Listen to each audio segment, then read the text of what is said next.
Hi, this is Ned Siegfried from Siegfried and Jensen. As proud sponsors of BeliefCast, we hope you are inspired by Todd's weekly podcasts, which contain so many courageous stories of recovery and personal growth.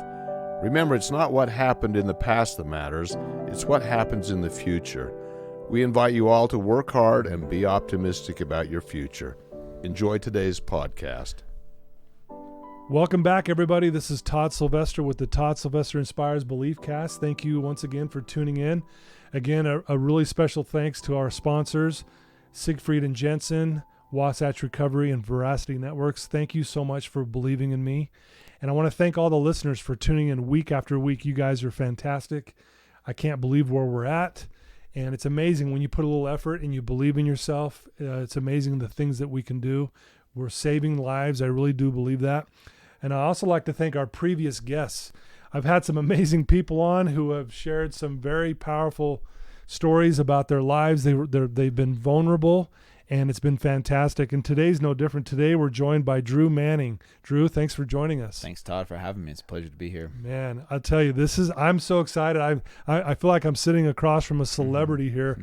A little background on Drew. He's a health and fitness expert. He is a New York Times best-selling author, Fit to Fat to Fit, The Unexpected Lessons from Gaining and Losing 75 Pounds. And I can't wait to get into this story because our listeners are going to be blown away about it. We were just talking about this off the air. And to me, guys, there's so much more we're going to talk about, but I love Drew for this reason, that he wanted to know what it was like to be overweight and what it's like to try to take it off, because he wanted to be able to be authentic to his clients. That hit me probably the hardest out of all you do. Yeah. It's beautiful. You're also the creator of the A&E show Fit to Fat to Fit, and you also host your own podcast called the Fit to Fat to Fit Experience. You have over a million social media followers. You're known for your straightforward and empathetic fitness and health coaching, which we're going to talk about why empathy and why you are so passionate about that. Yeah. And then you've been featured on the Dr. Oz Show, CNN, Good Morning America, The Tonight Show, The View, MSNBC, among many others. And today he's on the BeliefCast with us. And I'm just so grateful for that. I love it. Like I said, I'm excited to be here. Yeah. And I want to mention one other. I didn't mention this. You're on Tom Bilyeu's show, The Impact Theory, which is one of my favorite things to watch. I look up to Tom. He's had the who's who on his show. And for you to even be there, it says a lot about you. Yeah. And you live an amazing life, and I can't wait for our listeners to hear more about you. So why don't we start, though? Tell us a little bit about where you grew up and a little bit about your family life. Yeah, thanks for letting me talk about that. You know, most people want to jump right into Fit to Fat to Fit. Yeah, so we'll go back before that even started. So I grew up in California, Southern California, San Diego area. Okay. 11 brothers and sisters, 8 boys, 3 girls. Wow. Yeah, my parents, I don't know how they did it. Where did you fall in the pecking order? I was number 7. Yeah, I was number 7 out of all of them, so somewhere in the middle. But yeah, I had a really good childhood, was really good at sports, played football and wrestling from a very young age. Okay. We all played sports, right? So, we're all active and things like that. And for me, I kind of excelled at sports. That was kind of like my thing that I was actually really good at. The discipline part kind of carried over into my personal life, disciplining yourself and pushing yourself harder and having that mental discipline to be able to do hard things kind of came, playing sports like football and wrestling. Well, wrestling, I'll tell you. So I was a basketball player, and when I was in high school, we'd have our basketball practice. We'd work our tails off. Well, we started the same time that the wrestlers did. Same we'd go in, shower, we'd mess around for another hour, come out, and the wrestlers were still practicing. Yeah. I would imagine that was your experience where, wrestling is not an easy sport. It's one of the hardest sports I've ever played. Yeah. And it still is to this day. And even people, in MMA, say the same thing. Wrestling, MMA is just one of those sports where you don't realize how fatigued you can get in like a 2 or 3 minute round. Like the round's like 2 or 3 minutes, right? Man, that's like the most exhausting 2 or 3 minutes of your life, where you don't realize how much energy you put out there to kind of keep someone off of you and trying to get on top of them. Like, so anyways, well, it's a love-hate relationship. I did it because I was good at it, And also it really broke me in a lot of ways just because of how hard it was. I remember my first day of football practice, I cried because I was late. My coach yelled at me. Oh, and I was really? like, oh man, I wasn't used to that, you Right. know, like getting yelled at for being late. And I was just a little kid, you know? Yeah. But, you know, it did make me a better man, a better human, just because I knew that I could do hard things. And I think that's what sports does, is it builds that resilience in young kids. Now, there is a downside to that, though, and I'll talk about that, how the downside kind of came later in life. Okay. Because I never felt I was good enough. I felt like even if I won, like if I beat someone in wrestling, okay, no celebrating, no smiling, no happiness, just on to the next one. Or if I won in football, all serious, no joy, you know, in any of it. But you know, I did my job, and I kept my emotions inside. I think discipline is a great thing to have. But I feel also like there's two sides to the coin, you know? And I think, you know, for me, feeling not good enough and wanting to be perfect, and also the environment I grew up in, my family culture, and then also the religion I grew up in, it was very similar. Like, you know, you have to be good, you have to be perfect. And if you're not, then there's a punishment, right? If you mess up, you either get spanked, or you mess up in the church, there's you miss punishment. out on the blessings. Exactly. You don't get those. Yep. Sorry, you don't get those because you're doing this. Yeah. And so I think as a young teenage kid, not having an outlet to be able to talk to someone about that, just because, you know, my parents, you know, they didn't know any better. They didn't know how to talk about emotions. Right. And I didn't know how to bring it up, right? As a boy and growing into a man, you just were taught to suppress. Right. And suppress and never feel those emotions. And so it's not okay to cry. It's not okay to talk about feelings. So I just kind of kept it in, and you know, I grew up with a lot of self-hate because of that. Wow. You know, and you know, there's no one else to blame but myself. It's just kind of my perception of my situation. Well, plus I'll add too, Drew. You know, you're a kid. You know, you're going through life thinking, okay, this is what I got to do, and I hear this a lot from people where, like you said, you win your wrestling match. Well, you never can enjoy the journey. It's like, okay, now I got to beat this next guy, this next person, or I've got to win this next game, or I've got to do this kind of thing. Yeah. It's never enough in the moment, it seems like. And yeah, I think as a kid, it's hard to process that. If I didn't understand that, I didn't have a therapist or anyone to talk to about it. Yeah. It was just like, okay, this is the way life is. And so I would, because of that, the way I would go about life to protect myself was just to pretend I didn't have weaknesses. And so I would learn to lie about mistakes I made or weaknesses I had to my parents, to my church leaders. You know, you can't hide it from your coach. He sees everything, you know, but I would try and hide my weaknesses. Yeah. And I think that was a very unhealthy behavior because I was so afraid of getting punished or so afraid of getting found out that I felt it was better just to lie about it and keep it inside. And so I would pretend on the outside that things were going good, and I was like, had it all figured out. But on the inside, I was this internal war, this battle of like hating who I was because I made these mistakes. Wow. Did you find yourself ever, like when you were alone in your room or when no one is around, did you allow yourself to break down then? Like, would you cry behind the scenes, so to speak? It eventually came up, but, you know, I never showed it to anyone. I definitely had moments where I would cry, you know, and I would hate myself for crying. Like, why am I crying, you know? And, you know. So you couldn't even give yourself that little bit of a relief. You'd still judge that. Yeah. Oh, 100%. I hate the fact that I was very emotional. I was very emotional as a kid. Like, if I lost a game or lost a match or lost a wrestling match, I would cry. I would definitely cry. And I just wouldn't want to talk to anyone, wouldn't want to be seen by anyone. I would just kind of go into like a dark place and just beat myself up, and then, you know, just kind of do the best, you know, after that. But that was kind of like, you know, my environment growing up, at least the way I perceived it. And then high school came around, got better at sports, and, you know, was really tough on myself because of that self-hate of like, you're never going to be good enough. You're never going to be perfect. And the way I perceived that was like, okay, I need to discipline myself more. I need to be more strict with myself and hate myself even more to become better. And that was like, you know, the way I looked at sports was, okay, in sports, yes, that's the way you can do it, you know, work harder, you know, go all out, and you can achieve great things. And so that's the way I looked at life. Like, okay, if I just beat myself up more and have more discipline and more self-hate, then I'll never make a mistake. I'll never have a weakness. Wow. But being human, that's impossible. It's impossible. Yeah. Yeah, you're kind of setting yourself up for misery, right? Yeah. And I think you touch on a point that most of our listeners will resonate with is, we're always trying to be better, which is not a bad thing. Like you said, it's good to improve. It's good to try to be better. But there's that other side. We also got to be able to express our feelings and our emotions. Yeah. Yeah. And I think that's a healthy environment to grow up in, Right. especially for teenagers. They need that. And little kids, because they don't understand, they can't comprehend what they're experiencing. And so to have a healthy outlet like their parents or someone that they could be open and honest and authentic with and vulnerable with and feel safe, like, hey, you're safe to talk about your emotions here. I never felt safe. And I think a lot of men can relate to that, or women too, can relate to that, where it's not a safe environment to be vulnerable.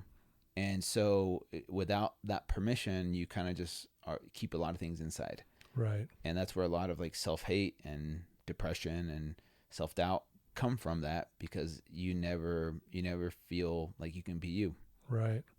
So did this carry over into, like, after you graduated from high school and things like that, into your marriage? Yeah. The marriage that you were in, did it carry over into that too? Did you find yourself trying to, like, I got to be the perfect husband. Yeah. I've got to be the perfect father, all that. Did you find that as well? It did. Yeah. And it wasn't until my early 30s that all this behavior, all this, keeping things inside and not talking about these and suppressing, eventually broke me to where I got a divorce. Yeah. I left my religion. But it needed to happen. Like this, all of these bad things like divorce and failure and at least looking at it that way, all those things need to happen for me to hit rock bottom. Yeah. And in that rock bottom moment, I got to make a decision of, do I want to stay stuck here? Do I want to stay stuck here and blame my parents, blame God, blame the world for being where I am at? Right. Or do I want to become this better version of myself so that I can be authentic and I can be fulfilled in this life? And the thing that brought me out of that was being a dad. So being a father was that motivating factor to say, okay, I'm here at rock bottom.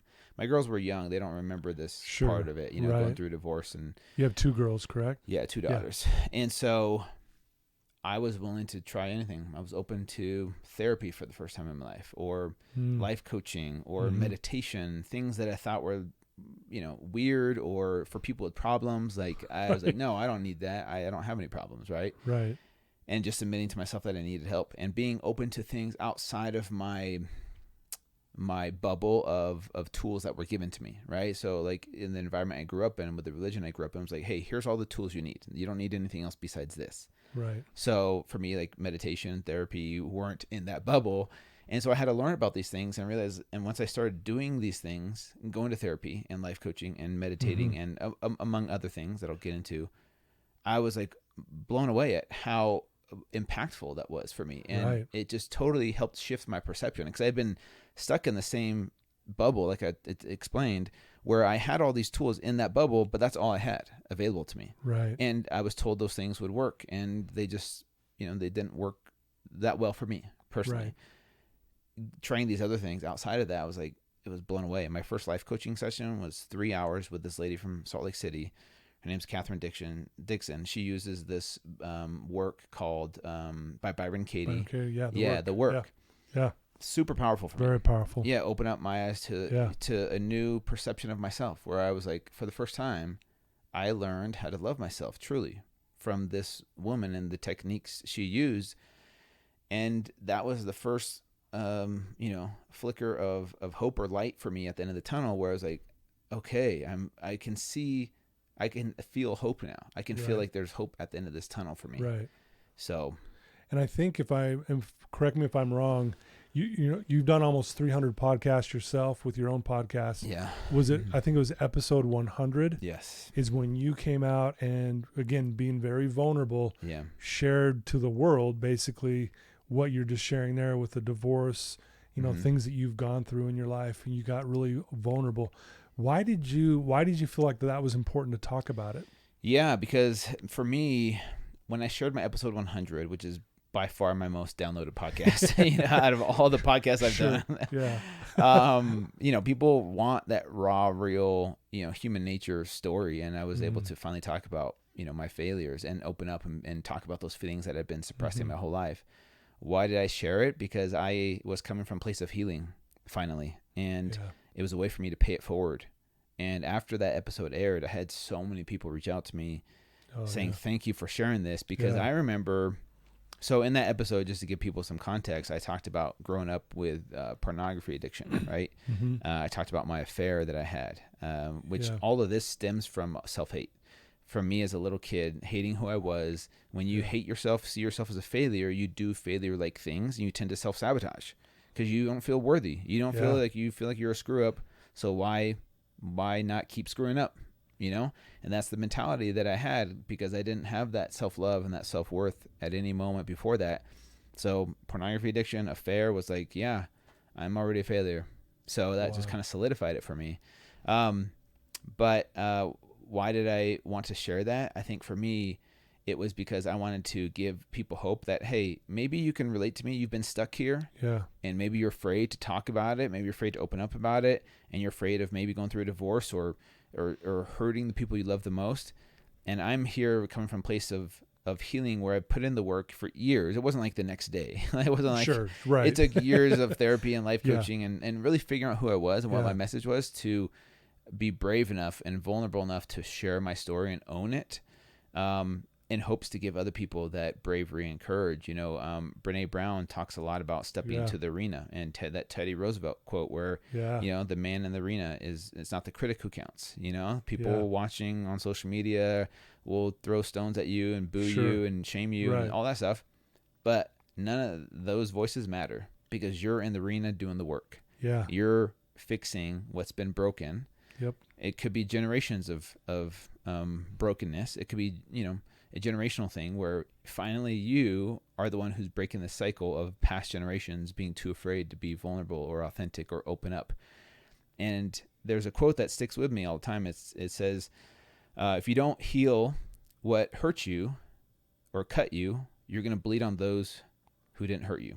Does that make sense? If you don't heal yourself, you're going to bleed on those who didn't hurt you. And that's so true, because this is how hate, racism, abuse gets passed on from generation to generation. Just keeps spilling over, because that's the way they were treated. That's the way their parents were treated, their grandparents. And unless someone in that line breaks the cycle, your kids, whether you like it or not, you think you can hide it from them, it's going to manifest itself in one form or another. It's going to get passed on to the next generation, unless someone decides to break that cycle and step into the arena and learn how to heal yourself. Wow, beautifully said. I love that. You know, you even have it tattooed on your arm about vulnerability. What does it say? Vulnerability is strength. Yes. I think it was probably Brene Brown that said that the amount of vulnerability we're willing to express will be equal to the amount of happiness we'll experience in life. So vulnerability up, happiness up. Vulnerability down, happiness down, right? I agree with that. And I love that you got to that point where you just got real and raw on that episode, and you shared everything. Yeah. And I think and it doesn't surprise me it's your most downloaded one, because again, I think people are starving for that, because everyone's struggling with something. And then they see this guy who's successful. You know, if I didn't know your story and I just saw you online, I'm like, man, this guy's got it all. He's perfect. He's good, right? You would think that. But man, when they hear your backstory and they go, and that's why I'm so glad you're on my show today, because I want people to know the backstory, and you are speaking the language of everyone who's listening to this right now, because vulnerability is the key. And I think you talk about how it eliminates shame. Talk a little bit about that. Yeah. You know, Brene Brown talks about that too, where shame, the less you talk about it, the more power shame has over you. The more you talk about those things that bring you shame, the less power it has. And that was really scary, because to talk about my weaknesses, my failures, super scary for someone that wears this mask of perfection their whole life. And, you know, people think they're this nice, good boy, and they you know, they got their life figured out. Yeah. And to show that your real face without the mask on is really, really scary for a lot of people. And I get that. And so for me, when I first talked about it, I remember opening up to my brother, my oldest brother, the first time. And I was like shaking, crying. I could barely get out a few words, because it was so hard for me in that moment, you know? And luckily my brother was very, very good. He was very just there to listen, didn't talk a whole lot, you know, just sat there and was patient with me, because I was like, I need I need to tell someone. Yeah. And so it was him, and it was like 100 pounds was like lifted off my chest. Wow. It's crazy. Yeah. And then from there, opened up to my parents. And each time it just got easier and easier and easier. And I remember hearing about that quote where she talks about, shame has less power the more you talk about it. Yeah. Not really understanding it until I went through that and experienced it. I'm like, man, that's so powerful. And if everyone could experience that has this shame and guilt, if everyone could experience that, they would be open to telling someone right away. If you know what that feeling is like, to get it out there finally. And people go their whole lives with carrying that burden. And that's a big burden to carry. Right. For 60, 70, 80, 90 years of your life. Wow. Wearing a mask, Yeah. So for me, I knew I owed it to my daughters. Yeah. So for them to have this best version of myself. And so I was willing to do that hard work for them so that they don't have to suffer the things that I suffer through. Wow. Very powerful. Thanks for sharing that. Yeah. And I feel the emotion here. Yeah. And I'm sure our listeners can feel it as well. I think, again, people see you sometimes as like, man, this guy has it figured out. He's perfect or whatever. Yeah. But I love that you even talked about, as this young kid, you were already starting to shame yourself on some level. Mm-hmm. Hey, I'm just not good enough. And one thing that also stood out to me that you said, Drew, is that if you believe you're a failure, or in other words, not good enough, your actions will mirror it, basically is what you were saying. Because, again, you'll self-sabotage. I don't deserve these good things because I'm not good enough. Yeah. So you blow them up. And one thing I say to my clients a lot is that our beliefs dictate our behavior. Yeah. If you want our behavior to change the belief, and then the behavior will follow. And I love that you pointed that out. That was really powerful to me when you said that. Yeah, I agree with that 100%. The hard part is people are stuck in this loop pattern in their brain of like their thoughts that they go through, and they don't feel like they can escape. They don't feel like they can escape that. For sure. That thought process. And so it is hard because, like I said, I described that bubble. Thank you. Like I described that bubble of these tools that were given to me. And if we just stay stuck there, we're not open to try new things. Mm-hmm. It's really hard to break that cycle because people don't see a way out in the way they think. Until you can learn to shift your perception, you're going to be stuck there. But if you can learn to shift your perception of yourself and your situation, that's where the progress comes from. Wow. But in order to shift your perception, you have to be open to looking at things through a new lens. Right. So like coming to a place like this recovery center, they're going to be, given new tools, new ways to see themselves and their life through a new perspective so that they can finally see a light at the end of the tunnel. Yeah. Does that make sense? Yep. It makes perfect sense. Thank you. There's so much I want to talk to you about. I don't even know where to start because you've done so much. You basically have this movement now and this brand called Fit to Fat to Fit. Yeah. And I want to talk about this. And I think it was around 2011 when you realized some things that you needed to do to really make yourself, where you're at today. So why don't you talk about that, kind of that moment you had in 2011? Yeah, 2011. That was so at that time I was we had our first daughter, and my wife at the time was pregnant with our second daughter.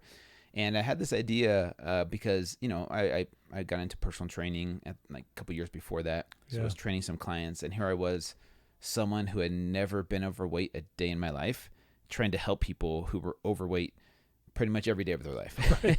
And there was an obvious disconnect because I couldn't understand why it was so hard for them just to be consistent with the meal plans and the workouts. Because for me, it's easy. You just do it. You go to the gym, you put the junk food down and you just be disciplined, and then you'll see the results. And my clients would struggle, and I would ask them or get frustrated with them. Like, why did you do that? Like, why did you sabotage? Why didn't you just stick with the plan? And one of my clients at the time, who was my brother-in-law, said, you don't understand how hard it is for me or for people like me, because for you, it's always been easy. I was like, okay, you're right. I can't argue with that. Like I don't understand. Yeah. And so I was thinking of ideas, and then boom, this thought of what if you got fat on purpose and documented the journey? Maybe that would give you a better understanding. And so it was weird. It was almost like this light bulb went off in my head, and I almost felt like a calling. I called my wife. I called my family members, some friends, and said, hey, what do you guys think about this idea? And everyone's like, oh my gosh, that sounds crazy. You should totally do it. You know, Right. My mom was the only one that was against it because she was worried for my health. For sure. Yeah. You know, Yeah. but anyways, it was really, really interesting that I was like almost feeling called to do this. So the idea in a nutshell was I was going to start a website, YouTube channel, and document my journey for 6 months of eating whatever I wanted to. So an unrestricted diet, no exercise for 6 months, and then document that journey of gaining weight, and then document the journey back to fit. So 6 months of gaining weight, 6 months of losing weight. Wow. And so that was the idea in a nutshell. Yeah. And I didn't know what I was doing. I we had our phone to record stuff. I uploaded to YouTube and edited it the best I could. And I didn't have any media connections or a marketing budget. I just did what I could. And so I put it out there, told some friends and family. They were telling friends and family. People started watching it. And then before you know it, bloggers started reaching out to me. Podcasters started reaching out to me. And then boom, one of them struck a chord with Yahoo.com. And Yahoo.com posted it on their front page. Fitness trainer becomes obese. And then my website crashed.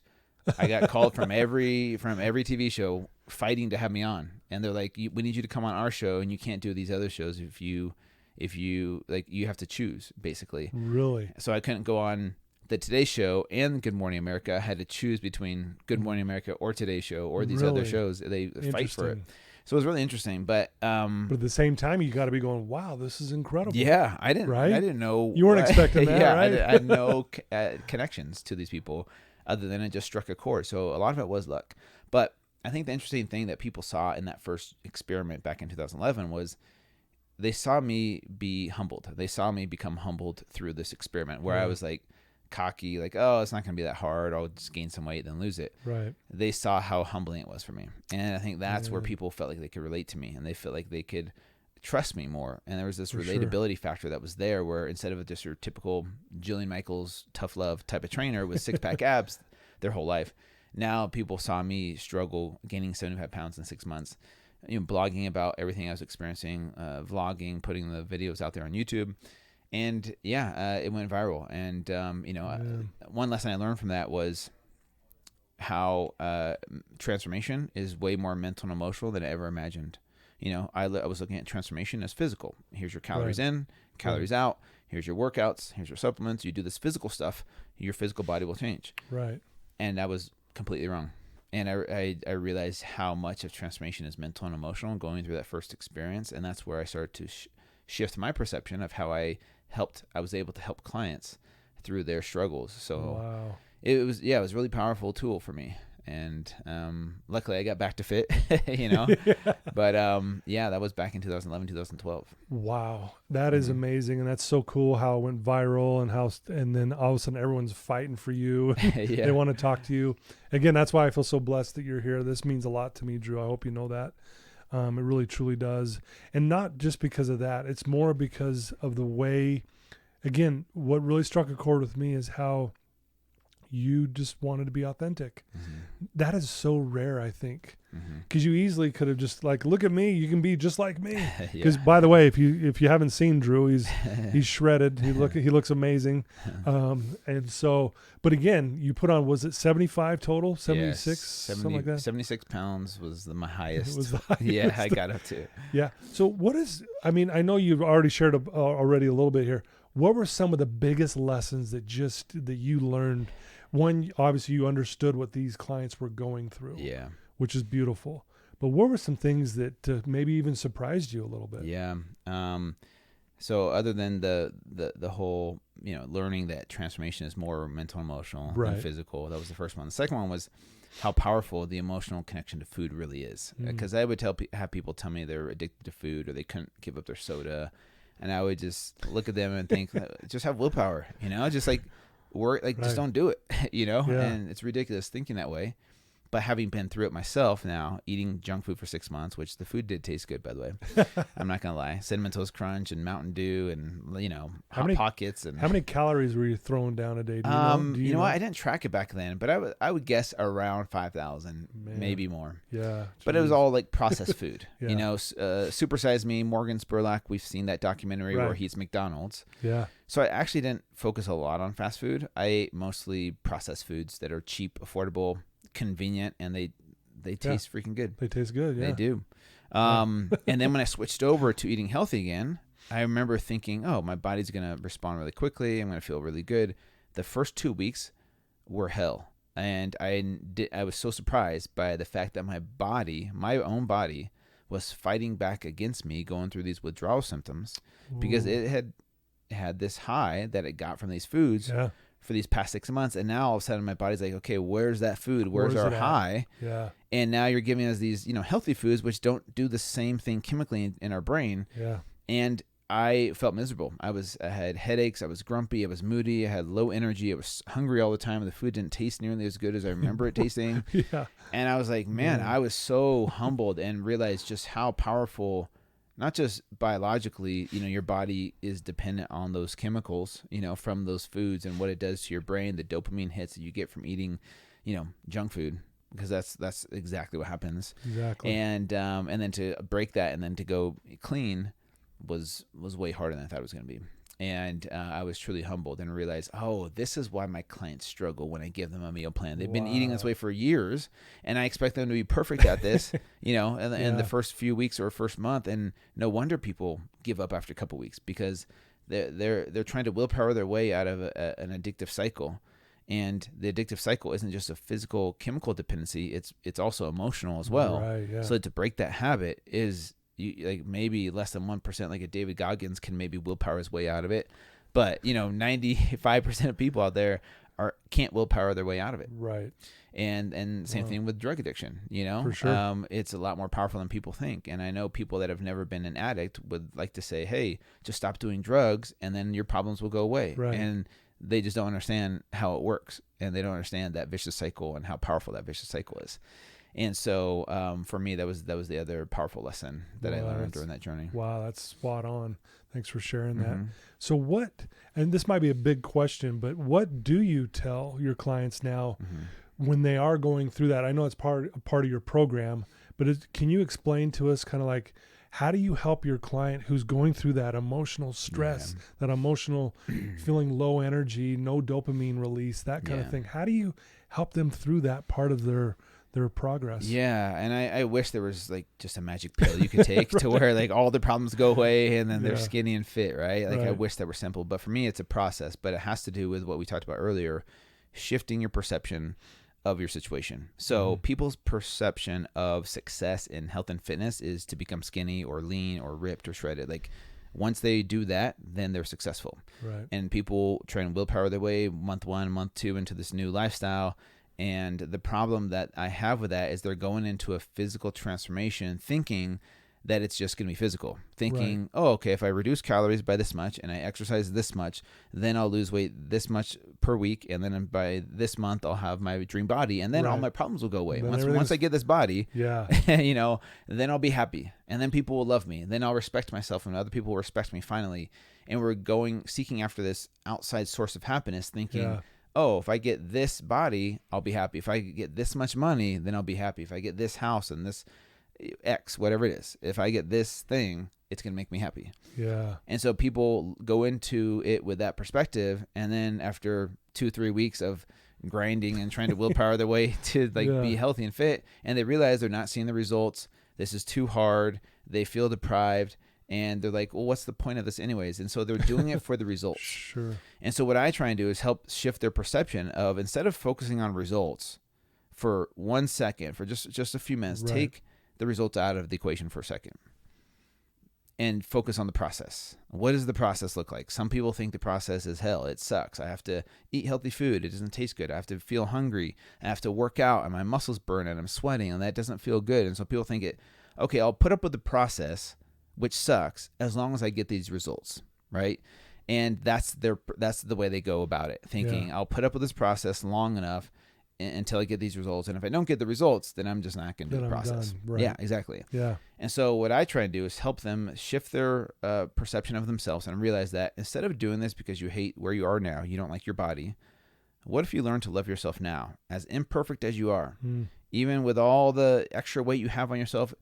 If you could learn to love yourself now, then I promise you, if and when, even if you don't get the body, you'll still be happy and fulfilled. Yeah. But do the process because you're worth it to fight for your physical health. Why? Because you're a better version of yourself. You're a happier version of yourself when your physical health is taken care of. Not when you're not necessarily when you have a six pack, not when you're skinny, but when you take care of your health. And what does that look like? It means eating real food. Well, I don't care what diet you do. Eat real food, right? As much as you can, right? Instead of the processed cheap stuff, which I know tastes good, and maybe every once in a while you have a treat, but eat mostly real food. Exercise.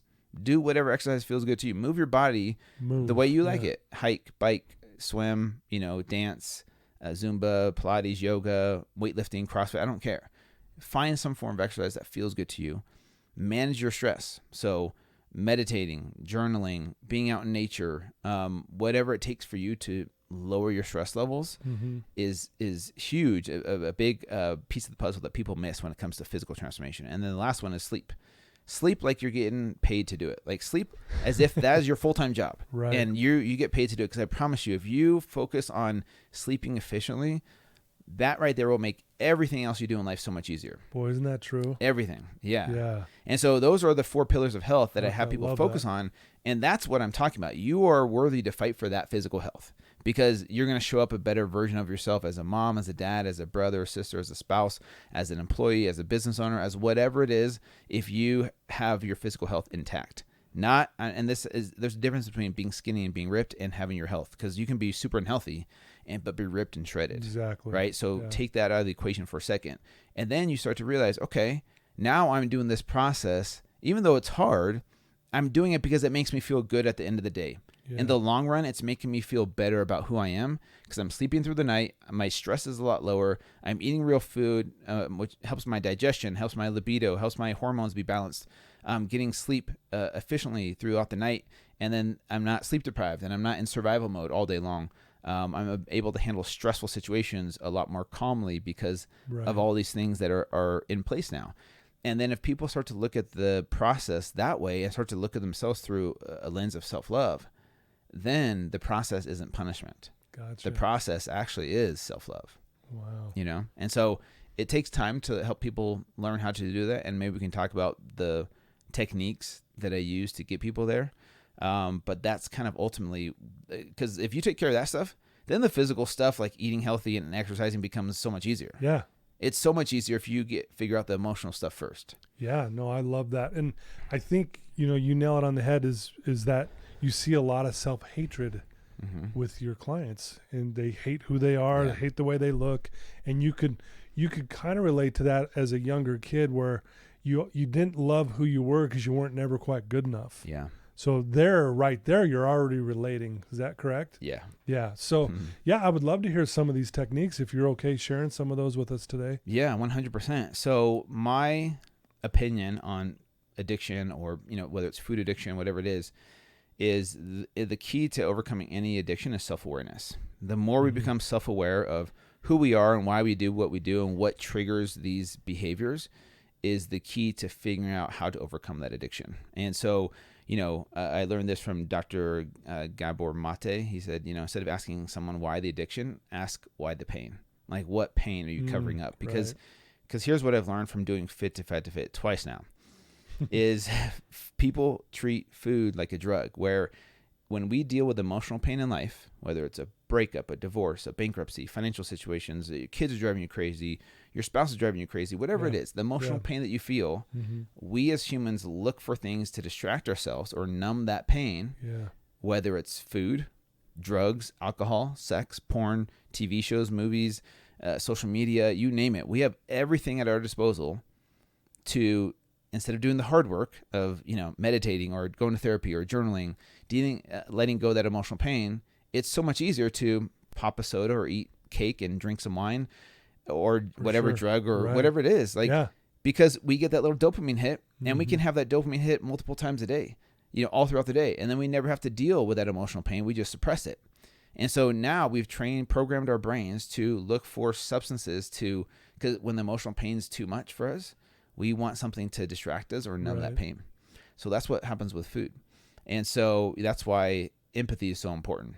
But we can come back to empathy in a little bit. I definitely want to. So here's the list of things to build self-awareness, right? Self-awareness is definitely the key to overcoming that. So how do you build self-awareness? It has to do with becoming, learning or unlearning that we are our thoughts, in learning how to become the observer of your thoughts. So instead of attaching ourselves to our thoughts and reacting to a situation like we normally do, like say our kids are driving us crazy and finances, are stressed out. So we grab a beer, we grab like some chips and, whatever it is, like some kind of junk food. Yeah. Instead of just reacting and then thinking, man, beating yourself up. Why did I do that? Like, I didn't want to do that, but that's what our brain is programmed to do. So some things that I do to help build self-awareness and to become the observer of our thoughts are things like meditation, right? Meditating is helping you to be present in the moment. And what you do is during meditation thoughts are going to come and go. Like, people think meditation is sitting there in silence and trying not to think. Good luck with that. Like, that's impossible. But what happens is you detach yourself from your thoughts and you see those thoughts come and go like clouds in the sky. Yeah. And instead of reacting to them, like, oh, this thought, oh, I got to do this, or this thought, oh yeah, I hate that person, or this thought, oh, I hate myself. You're not attaching yourself. You're learning to just observe. Just watch them. Just observe. Love it. And then from there, that can transfer over into other areas of our life where maybe we're in traffic and we have road rage coming up, and we stop and we breathe and we say, okay, what's happening right now? This trigger is happening. I'm triggered because these people are driving me crazy because they're driving slow or whatever it is. And now my emotions of anger and rage are coming out. Now, in that moment, you can thoughtfully respond instead of being reactive. And that's the key in those moments to overcome the addiction part where we're just like reacting. Right. Now you're able to thoughtfully respond because you're detaching yourself for 1 second. So meditation is a powerful tool. What else helps? Actually have people make their bed every single morning, which is a mental discipline thing. Yeah. It's training the brain to become comfortable in uncomfortable situations. So meditation is very uncomfortable for people. But if you could train your brain to become comfortable in this uncomfortable situation, then that can carry over into, maybe being uncomfortable at the gym, like doing that hard workout, like that's uncomfortable. Right. But you can tell your body, hey, we got this. We can do hard things. And this is very uncomfortable for me. I'm sweating and I'm breathing heavy, but I can get through this. And then another thing I have them do is take a cold shower every single day, 60 seconds at the end of the warm shower, turn it cold and try not to freak out. And that's the thing is if you can slow down your breathing in a cold shower situation where most people are like hyperventilating and your body tenses up. Yeah. This is why I like Wim Hof, his method of breathing. Yes. Cold is an emotion and emotions can be controlled. And that's how he's so powerful. That's why he can go sit in an ice bath for hours.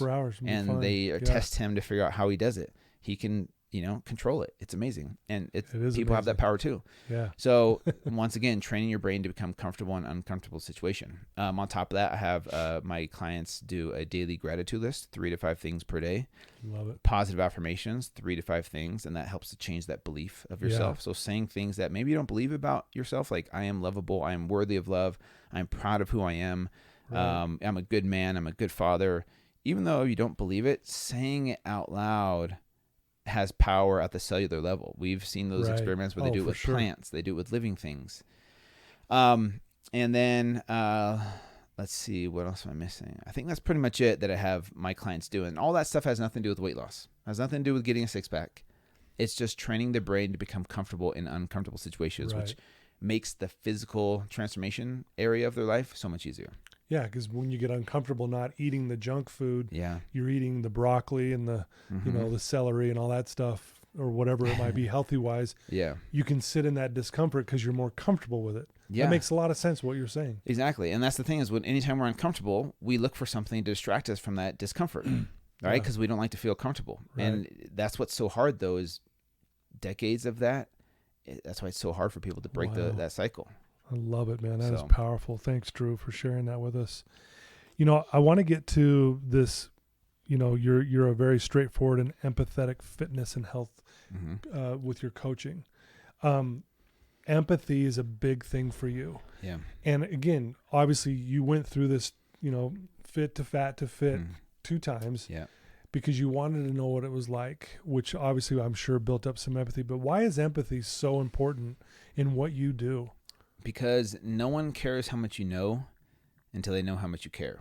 And I think that's what Fit to Fat to Fit is all about is you have people in the fitness industry with all kinds of accolades and certifications and all this knowledge. That is awesome. That's great. That definitely can help some people. Right. but no one cares how much you know until they know how much you care. And I think that's so true in all areas of life. Like you could have all the degrees to, you know, help people with their mindset and all that stuff, but if you don't know how to connect to someone and relate to them and have them to be able to relate to you, it's going to be hard to get that person to trust you. Right. And so for me, Fit to Fat to Fit, it developed that empathy for me. And now I was coming from a place of truly caring for people because I led with empathy first. And I didn't have that empathy before. I came from a place of judgment. And that's because when you hate yourself, everything in this life is a mirror of how we see ourselves. Right. So if you hate who you are, you judge yourself harshly, guess what? You're going to look at other people with the same lens, where you judge them and you hate them for no reason. But it's a mirror of how you see yourself. So that's why I don't take things personally if someone has an issue with me or is upset at me or hates me, because I know it has nothing to do with me. It has everything to do with how that person sees me, but it's probably how they see themselves. Right. And so anyways, it's really been a really powerful tool for me to, one, learn how to develop that empathy, you know, and Brené Brown does such a good job of illustrating empathy versus sympathy. Yeah. Totally different, right? Yeah. Empathy versus sure. sympathy, totally different. And when you can learn to listen to understand someone instead of listen to respond or listen to correct or listen to judge or listen to critique, that's the problem with society today. Is we, on social media especially, you see people listen, but they're reacting in their head, they're responding in their head, they're commenting, you know, all these things, these critiques, these judgments, instead of truly listening to understand someone. Like, where are you coming from? Why are you the way you are? And I want to get to know you. And she says it's really hard to hate someone up close. And that's why it's so powerful to get in front of someone, really learn what their struggles are and learn why they struggle with that. And then you can better understand how to help them if you listen to understand, which is what empathy is, in my opinion. Wow. Can you imagine if they did that in politics? Yeah. I know. It would That's be a what we're all completely hoping different for. ballgame. I know. Yeah. We wish for it, but we never see it. But I love that. I think that's very powerful. I think we always feel like we got to get our point across instead of just listening to what you're saying and that kind of thing. And I love that. Well, I know you're one of the few that actually do that in your line of work. And you've actually, we mentioned you're a best-selling author. You've written 2 books actually, right? Or is it more? Two books. So Fit to Fat to Fit, The Unexpected Lessons from Gaining and Losing 75 Pounds, and then Complete Keto, right? A guide to transforming your mind and your body for life. Talk about why you're so passionate about keto. Yeah, so keto was something that I stumbled upon maybe 2015, 2016. And, you know, for me, first and foremost, let me just say this, like, there's no one diet that's best for humans. Like, there's no one size fits all. But the thing that I loved about keto when I discovered it was 2 things. One, has nothing to do with weight loss or fat loss, but everything to do with my mental clarity. The way my brain functions on ketones versus when I'm eating tons of carbs, my brain is so much sharper. I feel like, you know, there's this movie called Limitless with Bradley Cooper. He takes this pill and that's how I feel my brain is. My brain just feels on fire. And 2, I'm not a slave to food, where I used to eat 6 small meals a day every 3 hours, set your alarm, bring your Tupperware container, and like, okay, it's time to eat because I don't want to slow down my metabolism. That's what we all thought back then. Yeah. Going from that 6-7 meals a day to once or twice a day, my digestion's better because I'm not eating all day long. Right. Okay. Mm-hmm. You know, I don't have these hanger, episodes where you're hungry and angry, because when you're running off ketones, you don't feel as hungry as often. You can go long hours in between meals and be totally fine because you're using a different fuel source for your body. Gotcha. Your brain, muscles, organs are using a completely different fuel source called ketones versus glucose, which is what, you know, carbohydrates get turned into in the body. It gets turned into glucose, which is a very good fuel. Like, I'm not saying it's bad. Sure, right. For me personally, I like being able to eat once or twice a day, you know, not having to meal prep all day long. And like I said, better digestion, better mental clarity. That's what I love about it, because for me, it definitely works for me in that way. And as far as like weight loss and body composition, any diet will work. But the best diet is the one that you can sustain, the one that feels best for you.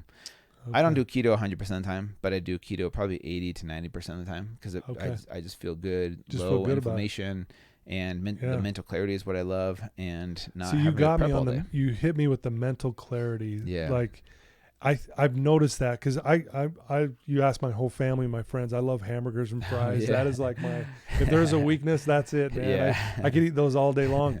But I do notice when I eat a heavy carb meal that I am definitely not as sharp. Yeah. I'm lethargic. My energy's low. But again, I don't think as clear. Yeah. So you hit me really when you said that. Yeah, it's worth a try. If you look at it from an evolutionary perspective, it's how our species evolved. If we didn't have ketosis as this backup system, because what happens is when we run out of food, your body doesn't die the next day or 2 days later. You can live a long period of time without food. Right. Your body uses the stored body fat. We all have stored body fat, and your body can turn that into fuel. So you can go weeks, months. The Guinness Book of World Record is 382 days. Is it really? By a 460-pound man. So he had a lot of like fat stores. Right. But what I'm trying to say is, our ancestors didn't have grocery stores or restaurants or Uber Eats. Like they didn't have that. Right. So if they ran out of food, they would have to go hunt and find food. And maybe they went a week or two without food. Yeah. And this is our body's amazing ability to tap in to a different fuel source. And so that's what's so amazing about it. Yeah. Now, you don't have to starve yourself. You can eat a keto diet, which is high fat, moderate protein, low carb, which mimics fasting, right? Your body's forced to produce ketones now. Okay. So for me, that's what I love about it. But, I do enjoy my carbohydrates. I love pancakes. I You're love human. pizza. Yeah, I'm human. And that's the thing is, Sure. our ancestors didn't purposely throw away berries or fruit because they're trying to stay in ketosis. They ate what was available to them. So there's periods of feast and famine and maybe ketosis for a while and fast for a while. And then boom, they found fruits and all kinds of stuff. So yeah. Wow. anyways. No, that's good to know. And I want to talk more about, we'll get here in just a minute on how our listeners can find out more about that program that you do. Yeah. I remember in one of the interviews that I was watching you on, and it really hit me hard because I've got a little story behind it too, but you talked about how important it is to own your story. Yes. Again, that's kind of what you did on that episode 100 where you were just owning it all. Yeah. Right? What, just for our listeners who right now might not understand why that's important, why would that be important for us to own our story? It has to do with wearing a mask. And what I mean by wearing masks is pretending to be someone you're not and living an inauthentic life.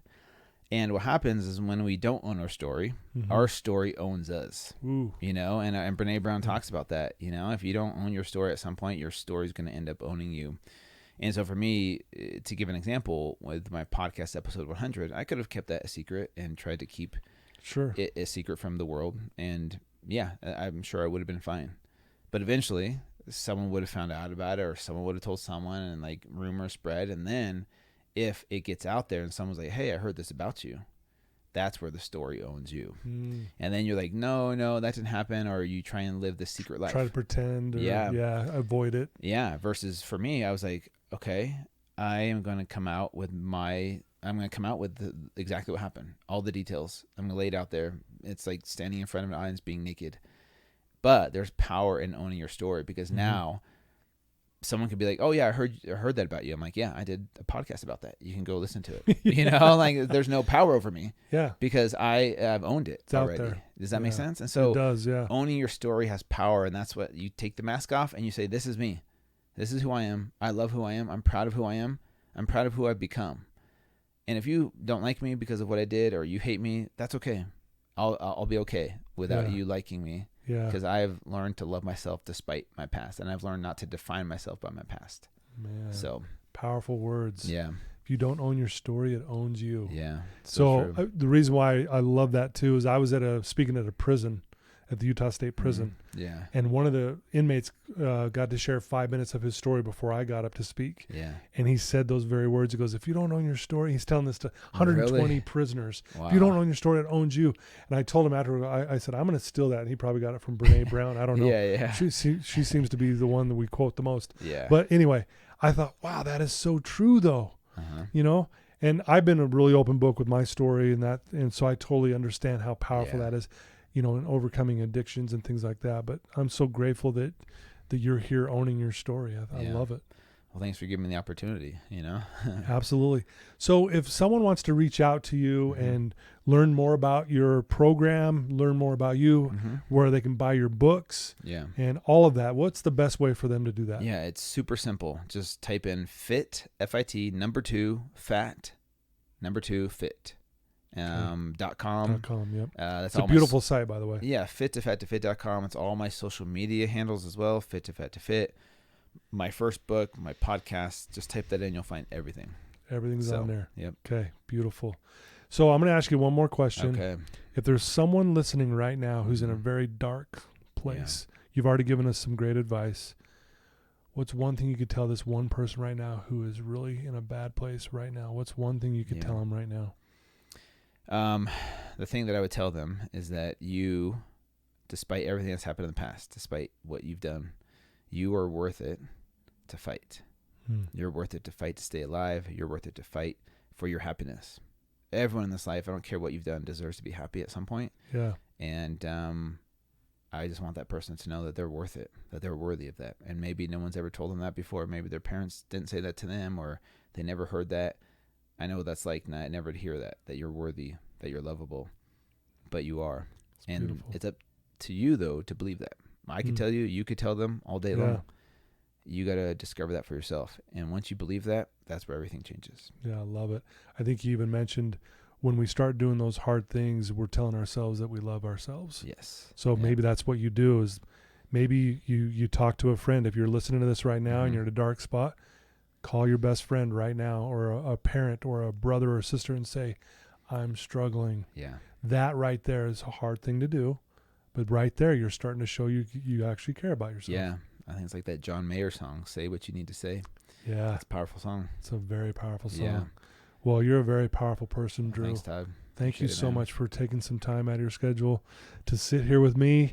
Seriously, I'm like pinching myself. This is amazing. I get to sit with you. So thank you for everything. I mean, for being vulnerable, for sharing parts of your story. I know there's so much more we could talk about, but I love what you're doing. I love your program, but more importantly, I love that you're just trying to help people be better people who experience happiness and joy in their life despite what they look like. Yeah. Right? Amen. So good job. Thanks, Todd. Okay. Well, there you go, folks. I told you, another amazing guest today, Drew Manning. Please reach out to him, fit.com.